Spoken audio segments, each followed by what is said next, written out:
back, y'all. Today, I'm in the kitchen cooking with these gadgets. Okay, people, this is it, the garlic sleeve. What you would do was take a clove of garlic, and it's in the skin. You place it inside of there, and then you would just roll it. Wait, let me demonstrate.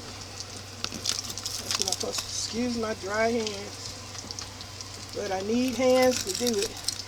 And you just roll back and forth like that.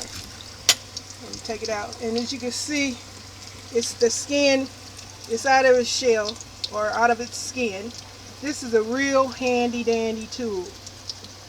Okay, once my sister told me somebody used a toilet paper roll, but that's not sanitary. But the toilet paper roll is made like this tool, but I wouldn't suggest you use a toilet paper roll. I don't know. It's up to you. Your choice. But anyway, thank you for watching this demonstration of the garlic sleeve that helps you take the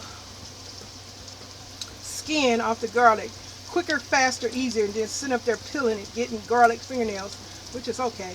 But anyway, thanks for watching another In the Kitchen Cooking with These Gadgets. All right, later, y'all. Thanks for coming in, and welcome back to the subs and my subs that aren't subs. I hope you guys enjoyed another episode in the kitchen cooking with these gadgets.